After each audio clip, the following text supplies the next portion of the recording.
Hi guys, Big Apple here today to talk to you about oiling and cleaning your guns. What do I do with my guns with oil and stuff? Well, in this disclaimer right here in the beginning of the video, I'll tell you that your methods may vary. It's really up to the person. These are my personal experiences and this is my rationale for each one. So in general, no, I don't really oil my guns. It really depends on how tightly the gun's fitted, because there are some metal on metal surfaces that can create friction and the oil is supposed to negate it. So like some really tight fitted custom guns, like some tight custom 1911s, may require a bit of oil. I've seen some car pistols that need a little bit of oil because they have a sort of break-in period because they're tightly fitted.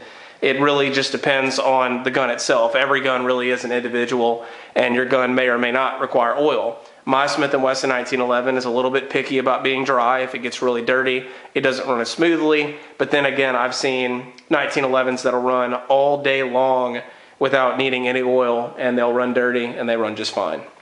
So every gun is an individual, but it really just depends. So when you first get it, see how it runs with and without oil.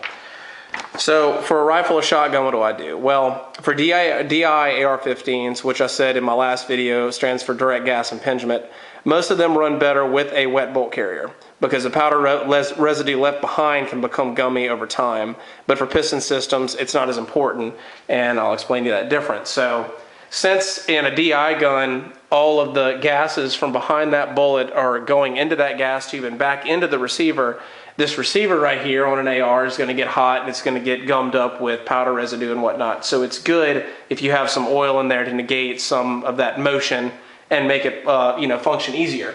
With a gas piston gun, there isn't actually any dirt or anything coming in here. It's just a rod that's pushing this bolt carrier back. So for a gas piston gun, I don't really think it's as big of a deal. I really don't worry about cleaning the bolt carrier that often, especially on this one. I've only taken this thing out to the range, a few times, but I haven't cleaned it since then. I cleaned it when I first got it, and that was about it. So it really just depends. I'm gonna go into more detail on that later. So what about modern striker fired pistols? Well, most of them are loose enough to where it's not that big of a deal. I like having all the tight contact surfaces sort of smoothed out on their own. So like the barrel hood, barrel, frame rails, breech, whatever. So if you look at my M&P here, you can see that little surface right there on the front of the breech here.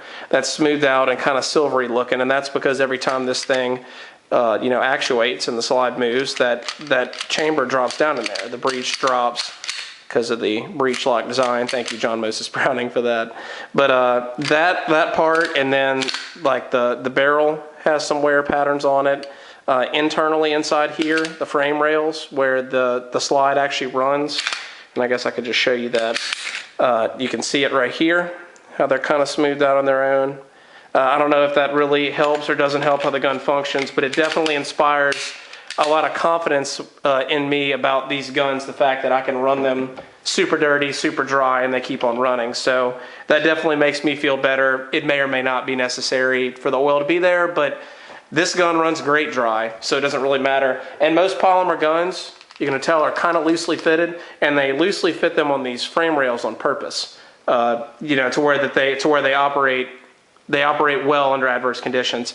That's why Glock is known for such crazy reliability, but really if you follow their formula, which is polymer frame, not a super tight frame to slide fit. I mean, it's still really tight. It's just it has some movement there, and the slide isn't riding in a rail along the entire frame. So for a modern polymer frame striker fired pistol, I don't think lubrication is that important, but that's just my personal opinion. So if you say, I like to oil my guns, well, how much is necessary? I say a bit of oil on the contact surfaces, like I said earlier, the barrel hood, frame rails, etc., just a little bit. Too much oil can attract powder residue, dirt, and debris, so it can bring a lot of that stuff into the action and cause it to seize up. When storing, I like to use a silicone wiping rag to prevent rust and corrosion. So I have this little rag, and I think it's a Hoppy's brand. It may say it on the rag itself somewhere. I'm pretty sure this is a Hoppy's brand, but I don't see it. There it is, Hoppy's. Okay. This is a Hoppy's brand rag, and what you're supposed to do is just put a little bit of oil on it, and it kind of stays in this pad, and when you put your guns up for storage, you just kind of wipe it off, especially on the metal surfaces that aren't treated. So my stainless 1911, I like to wipe it down with this before I put it in the safe. My dad's really the one that got me in the habit of doing this because a lot of his really nice hunting rifles, he doesn't like to open a safe and see rusty guns. So he likes to clean them up before they go in there, and this is what I use for that. So long-term storage, yeah, I'll usually put a light coating of oil on them with that rag to make sure that they don't rust. What kind of oil do I like? I like CLP the most. Winchester and Break Free are about the same. If you've seen CLP, they have it at Walmart. They have it in any other place. Also kind of like Ballistol, but know that it smells really bad. I just thought I'd put that in there as an aside because that's definitely true. But the CLP, it stands for Cleans, Lubricates, and Protects. So it does a wide range of things. I've really sort of replaced using WD-40 around my house with CLP because I like it so much more.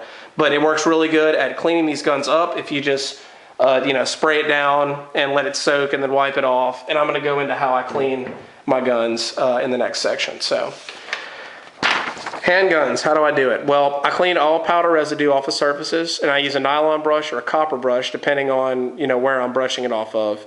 And I use CLP in the bore as well. After 1,000 rounds, I'll use powder and copper solvents in my pistols. So basically what I mean, you can see a little bit of powder residue right there on the front.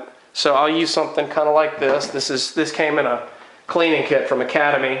Not a great cleaning kit in regards to jags and and rods and stuff, but it came with these brushes. So you can see just a standard nylon brush here. It has a little one and a big one. I've used a toothbrush before also. That works just fine. And then this is a copper one with a coarse part and then the little fine part right there.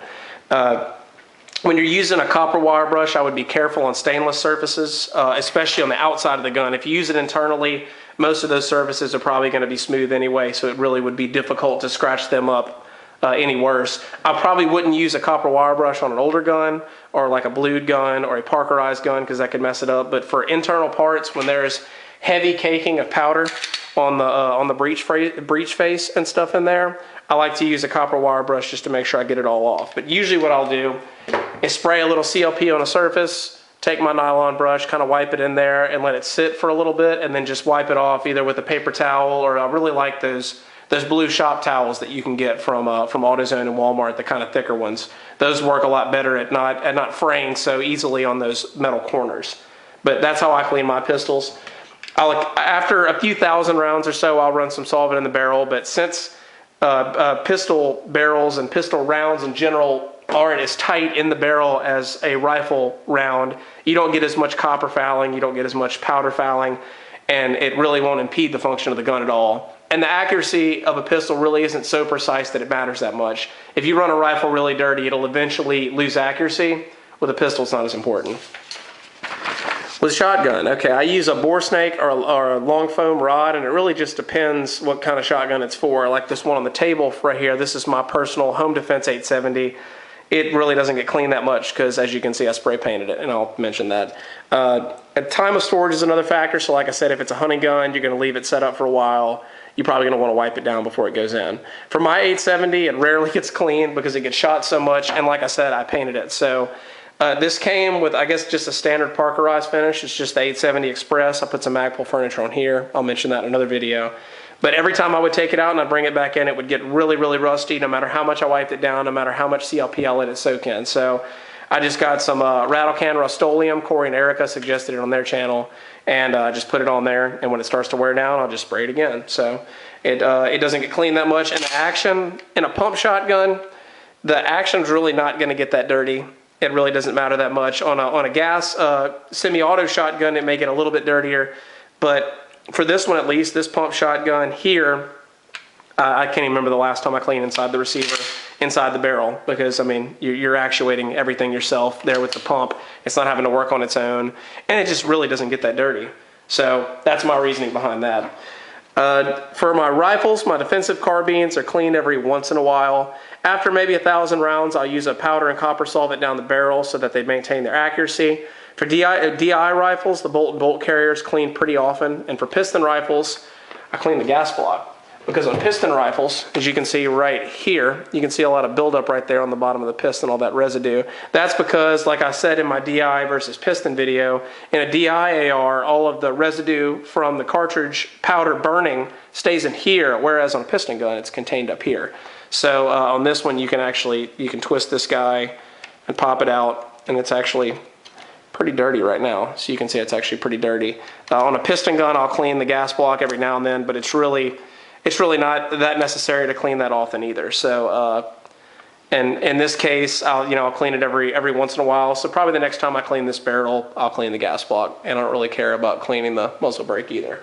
So with a defensive carbine, don't really worry about it. With a bolt action rifle, I'll generally clean it after every session, depending on how much I shoot it, because those have a lot greater accuracy, or are built for a lot greater accuracy than a standard defensive carbine. So you want to keep those pretty clean and make sure that there's nothing in the barrel that's going to impede your accuracy. Like I said, whatever method works best for you is the best one. This is what I find works best for me. This is what I do. So if you're curious about it, that's how I clean my guns. I'm signing out. If you have questions, just comment.